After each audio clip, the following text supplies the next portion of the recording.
Hi, I am Lynette Hazel, and I will be reading my story, Stealing Shadows. Most merciful God, we confess that we have sinned against you in thought, word, and deed. Minette recited the confession of sin before communion, even as she arranged herself delicately on the straight-backed wooden pew. Her soft bottom shifted, sliding whisperingly against the highly polished wood, polished for 14 decades against other soft derrieres. By what we have done and by what we have left undone, we have not loved you with our whole heart. We have not loved our neighbors as ourselves. She slid her stockinged legs against each other, recrossing them above the kneeler, and concentrated on praying for forgiveness. Eyes heavy, Minette had flipped past the last page of Lovelace's The Wine of Astonishment in the wee hours of the morning. Just when cockroaches started blaring their chakalakas, her eyes were devouring the final few words.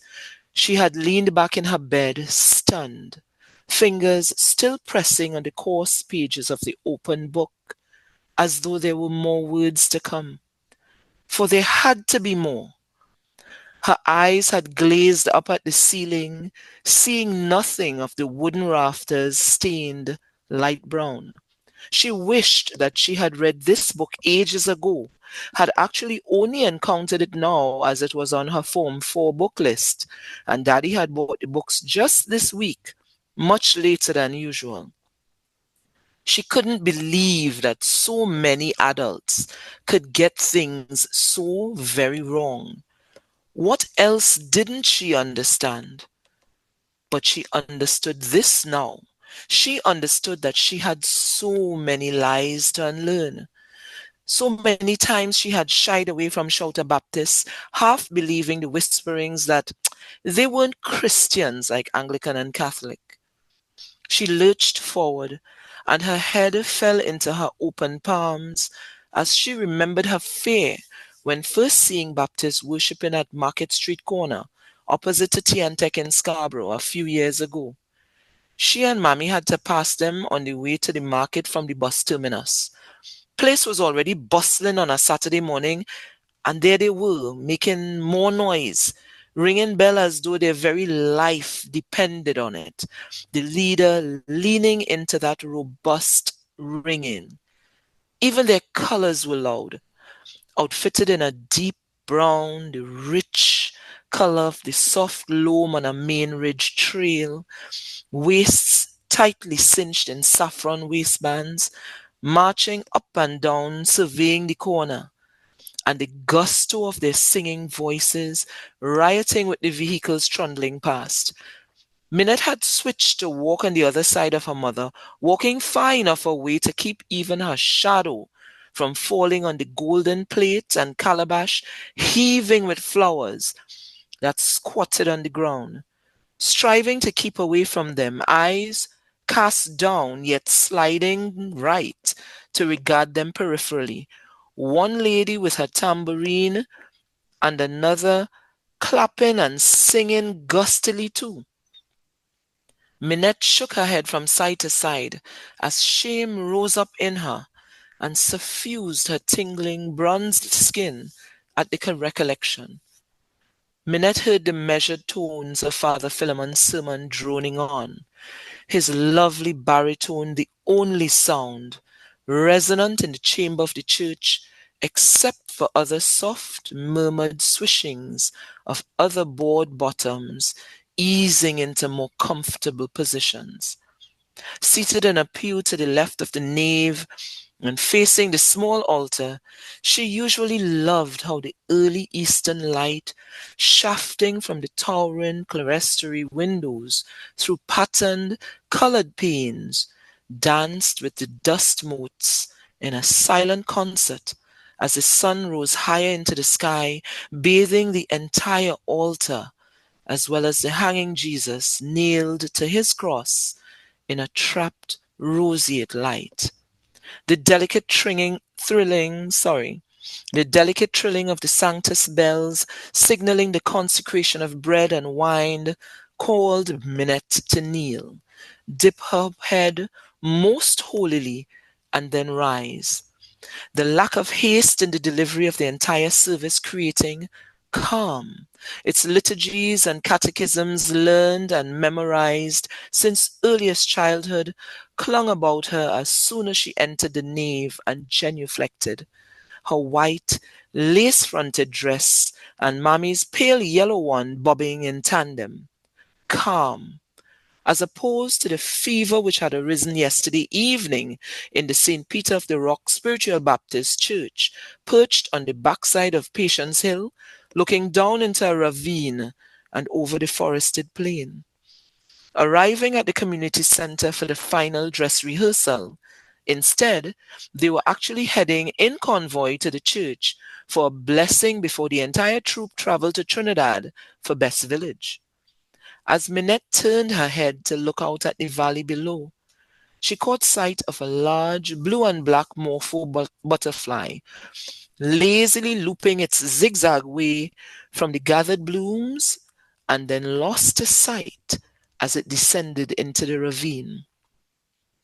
When the leader appeared and started his sermon, the singing arose sweet and tuneful and heavy with praisings, and the clapping followed, and Minette noticed that all joined in. Everyone moved to tilt and sway. And when the drumming started to pulse, Allison, who was seated in the front row, came into the nave and like a white butterfly, bending up and down at the waist, she stitched a looping path in time to the drumming. Minette, uncomfortable, continued to sing with her measured voicing, even as the wild tide of the refrain of He is Lord, He is Lord, He is risen from the dead and He is Lord, strained and thundered at the wooden rafters. Looking at Allison, she could feel the thrall of dance. No choreography here, just the intimate expression of what was felt internally. No intricate steps to learn and remember, but an innate outpouring, enthralled to living hands, connecting with the still living wood and goat skin, the djembe, in Master Drummer Nayo's hands, tattooing a crossbred beat as her feet stitched a randomness of language across the stone floor. Minette's mind leaped at the intricate footwork. Lyndon, the best male dancer, leaped high into the air, arms extended above his head and draping open to embrace the entire church as he rejoined the ground and stooped into a low circling, his face and body an ecstasy of sweat and joy. Even as Allison, one arm extended frontwards and the other to the back as for flight, bent double at the waist, akin to slaves in the fields, seeding corn and peas, executed slow right turns, switching with left as her back moved in waves of energy, billowing as the rhythm quickened, and sweat flung, and her headscarf loosened, one long white column loose over her shoulder, and straining to reach the ground, weighing her down as she stopped, and stood tall upon her toes, with body straining skywards, face fretted with sweat, eyes closed to all else except what was inside, and striving to be released. She collapsed to the floor, even as the others continued to sing joyously and clap loudly, with a duo of sisters rushing to Allison to enfold her in black cloth, wrapping her tightly, her arms still upstretched, which allowed her to roll as the spirit dictated, while the congregation continued making a joyful noise. Minette, her body astonished at all that it could truly feel, herself untethered and floating, lost inside herself, remembering watching Eyes on the Prize and how the black bodies, charred blacker, swayed in the cooled aftermath of spent hate, bodies depending, limbs straight, and necks crooked at unnatural angles, life having been liberated from their bodies, released. Minette's mind returned to St. Patrick's and Father Philemon. As she quickly sipped wine from the chalice, placed the wafer on her tongue, and returned to their pew, she again imagined, for perhaps the 1,000th time, how many other lips would have touched its hammered gold since the paraphernalia were forged for St. Patrick's Anglican. Newly established in 1843, some 140 years previous, she wondered at the nature of communion. And as the doddering warble of the ancient crones of the Mothers' Union wound down, the liturgy, already exhausted, she knew that the service couldn't hold out for much longer. Her long-fingered left hand crept upwards from the floral arrangement in her lap, twined with its right twin to caress the silver cross, depending on a dainty, filigreed, silver-linked chain around her neck, her confirmation and 12th birthday gift 2 years ago. As her fingers caressed the small cross, she remembered looking at Nayo's face as his drumming reached a fever pitch and his mouth opened wide to expel the effort, standing full in his broad-figured 6 feet 8 inches, wrapped in dark skin, tall in his presence, as the throat of his djembe shared a spirit with the dancers, sweat beading his brow as he became the mouth that the wood and skin spoke through, his hands quickening feet and the flourish of arms, colors blurring as they whirled and spun and leaped to defy a gravity that could not tame their muscles. Minette loved dancing, busy learning lines, learning how to take up space on stage, how to project and use your body. Finally crossing herself as she stepped out into the nave to depart after the service with other parishioners spilling outside, Minette marked time waiting for Mommy. This was the most tedious part of the church-going ritual, as everyone always wanted to ask Mommy something, usually to do with some home remedy or who next she visiting to cook for week. Minette stood, enjoying the embracing view of the 2 seas, both in view across the Shervan and Mount Irving plains from the prominent elevation of Church Hill, both Atlantic and Caribbean, looking backwards to where some of her ancestors came from, and forwards to where they all landed up amidst another sea of cane and coconuts which once swayed plentiful in gentle breezes. Minette's step slowed as Mammy continued to stride forward to greet Miss Cynthia, her eyes drawn to Miss Cynthia's deep blue dress, plain in its design, but riveting in its blueness, recalling night skies and deep blue sea beyond the shore, glimpsed from the top of Church Hill. She busied her mind trying to remember the new choreography for the Congo ballet that came after the courtroom part of the skit. She remembered she stepped lightly in the loose dust, acting out the new sequence, raising her arms overhead to doff her imaginary hat with both hands. She remembered Miriam's stinging buff at one rehearsal too. "Come on, Minette." Miriam's long carved wooden staff thumped on the wooden floor. Dance with less control, more abandon.